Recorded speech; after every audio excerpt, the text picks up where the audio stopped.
La liturgia de este tercer domingo del Adviento se nos presenta con una característica muy particular, ya que el Adviento es un tiempo fuerte y de penitencia, tiempo de preparación para la venida del Señor. Este fin de semana tiene la característica de la alegría. Entonces, por eso hay un pequeño cambio, incluso se manifiesta en los colores de la liturgia. A este domingo se lo llama justamente Domingo Gaudete, porque de eso se trata, de alegrarnos. Así comienza la liturgia de este día, con una pequeña invitación de parte de un texto del apóstol San Pablo que dice así: alégrense, les insisto, alégrense en el Señor. Y después la palabra va desarrollando algunos textos que tienen que ver con la alegría, como especialmente el texto de San Pablo mismo, del apóstol Santiago, que nos exhorta y nos llama a vivir en esta alegría profunda del Señor. Pero también la palabra nos va metiendo en algunos otros temas que tienen que ver con esta venida del Señor y que de alguna manera nos ponen en alerta en este sentido. Estamos hablando de la fe. Y la fe no es matemáticas. La fe tiene, como no se ve, creer en lo que no se ve, eso es la fe, tiene sus incertidumbres, tiene su desconcierto, que se van manifestando en la historia del pueblo de Dios, la historia de Israel, y se van manifestando también en los evangelios y luego en el caminar de la iglesia. Yo decía esto porque los israelitas tenían una certeza de la venida del Mesías. Sin embargo, esta certeza, de acuerdo a los grupos distintos que había en el pueblo de Dios, tenía sus características más o menos diferenciadas. Por ejemplo, en el ambiente más cercano a Jerusalén, donde estaba más bien toda la gente más acomodada, la gente que tenía sus familias en los sacerdotes, en los levitas, en las familias de los sumos sacerdotes y en aquellos que constituían las autoridades del Sanedrín y los saduceos. Especialmente la mirada que tenían acerca de la venida del Mesías era que iba a venir alguien como un sumo sacerdote que iba a interceder por el pueblo de Dios y que iba a tener las características que tenía la clase sacerdotal subrayadamente. Es una expectativa bastante particular, que no era en general la del pueblo de Dios, que tenía otra mirada.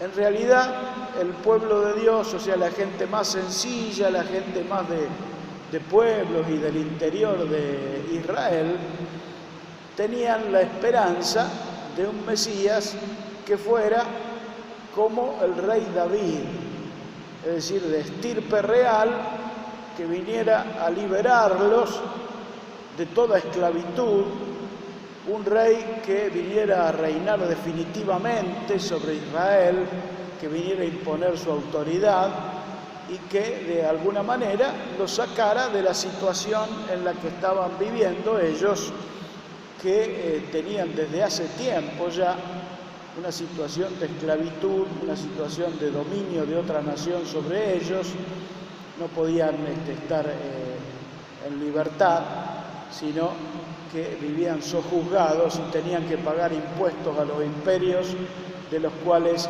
eran vasallos.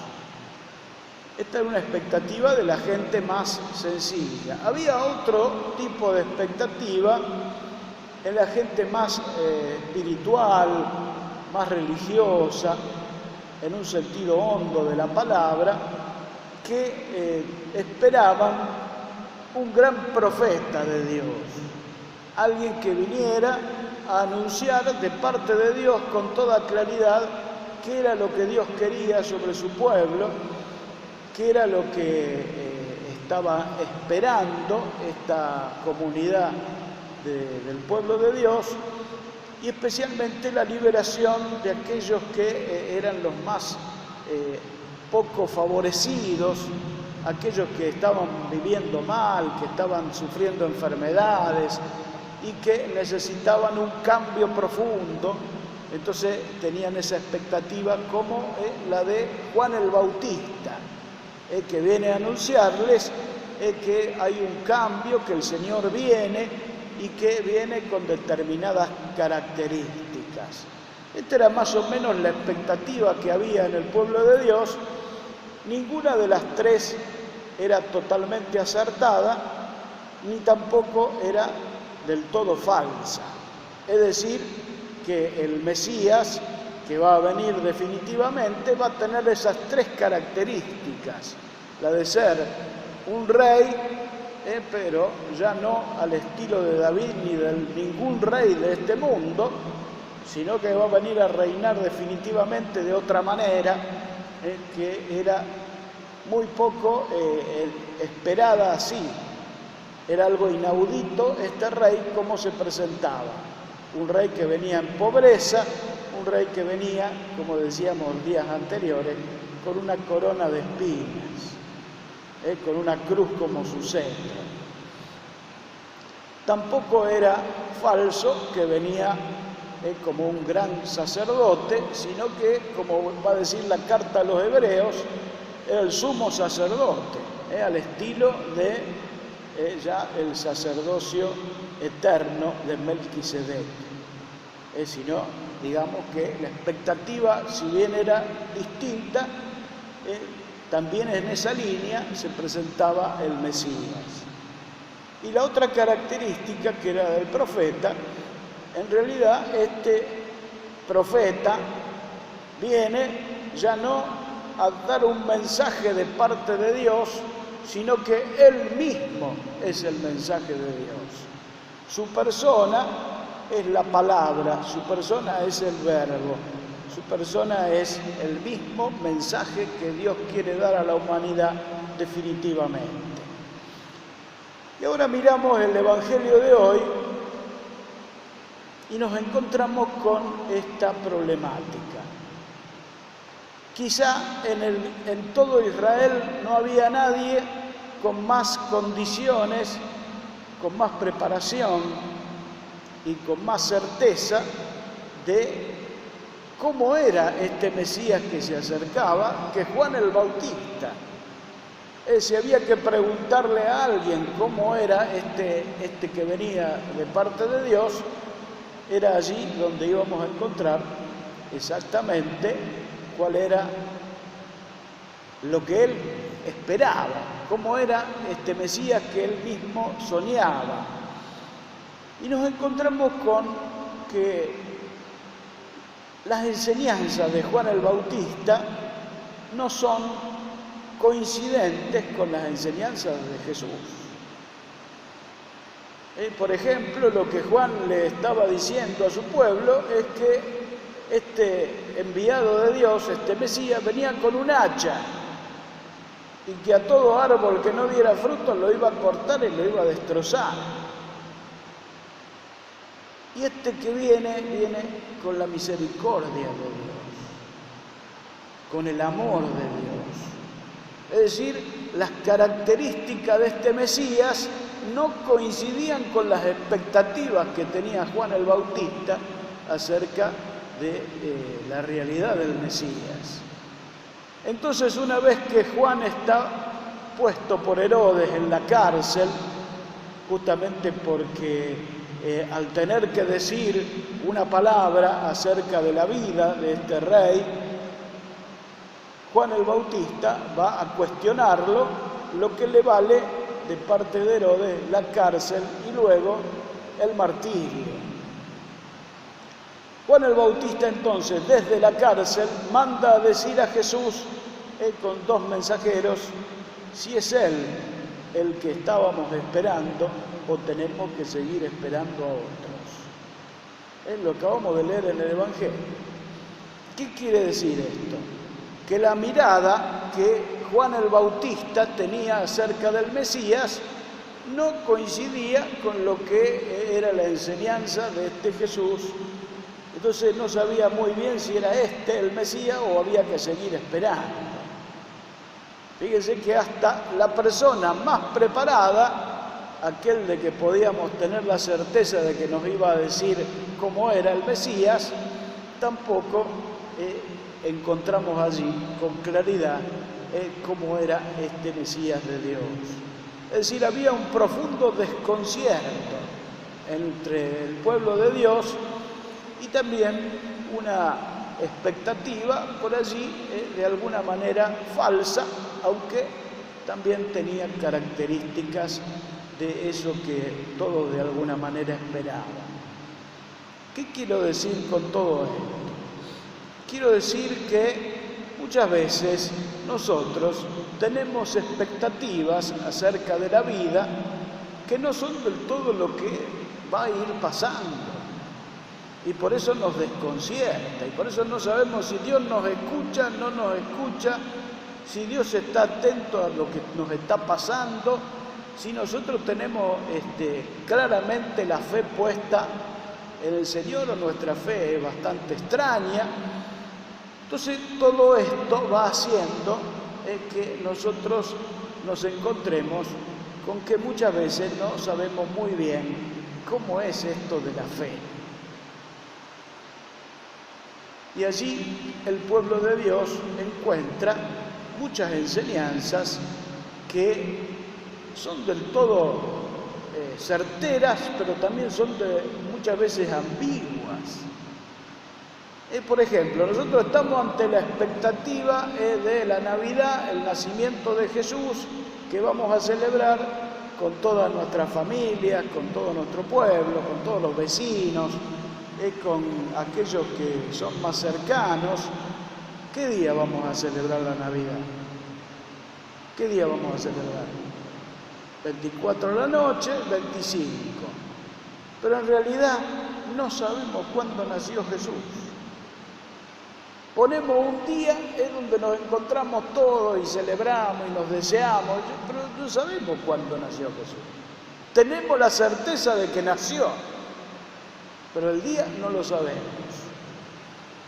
Por eso digo, cómo a veces cuando empezamos a rascar un poquito, a profundizar en las cosas de nuestra fe, nos damos cuenta que tenemos muchas incertidumbres que nos afectan de alguna manera, pero tenemos también la certeza de la fe. Es decir, la fe no es un camino, como si yo le dijera, cierto. Es un camino incierto. Como dice Machado, no hay camino, se hace camino al andar, y Jesús es el camino. Fíjense cómo entonces nosotros vamos siguiendo atrás de Jesús, creemos en Él, creemos en su palabra, creemos en sus promesas, pero lo incierto de cada día, lo incierto de cada jornada, lo incierto de cada día de nuestra vida, porque tenemos que ir tomando opciones medio a ciegas. Muchas veces no sabemos si estamos haciendo coherente con nuestra fe, si estamos allí desviándonos. Es decir, tenemos una incertidumbre como la que tenía Juan el Bautista. Sin embargo, Juan tiene depositada toda su fe en el Señor, sabe que viene el Mesías y el Mesías está muy cercano. Por eso, para tener más certeza, le pide a Jesús mismo que le defina esto. Jesús no le va a contestar directamente, le va a decir que mire a su alrededor los signos de Dios. Yo quería pedir en esta Eucaristía que nos alegremos en el Señor porque viene. No sabemos muy bien cómo es esto, no tenemos una certeza absoluta, sí tenemos una claridad en el sentido de nuestra esperanza. Sabemos hacia dónde vamos, creemos definitivamente en el Señor, aunque a la salida tropecemos y nos caigamos, aunque tengamos en estos días cosas difíciles que enfrentar. No interesa mucho eso, sí interesa hacia dónde va la dirección de nuestra fe. Por eso digo, el pueblo de Dios tenía expectativas distintas, sin embargo todas ellas se planifican en Jesús. No sabemos muy bien cómo, no entendemos demasiado, pero es por ahí. Y la fe tiene eso. Yo recuerdo a un profesor nuestro en el seminario, un día le preguntaron: padre, dice, ¿usted cree que va a llover hoy? Y el padre dice: yo lo único que creo es lo que dice el credo. Por eso nuestra fe está así, la incertidumbre. ¿Creemos en Jesús? Sí, creemos. ¿Tenemos certeza de todo lo que nosotros entendimos de Jesús? Y de casi todo, pero no, son 2000 años de historia. Es decir, hay detalles que se nos escapan, hay muchas preguntas. Nuestra fe no es una certeza total como la de los matemáticos, sino es la certeza de la fe. En Él hemos depositado nuestra confianza, en Él creemos y vamos a celebrar con alegría en estos días el nacimiento del Maestro como un niño, el niño Dios en Belén. Renovemos nuestra fe. Creo en Dios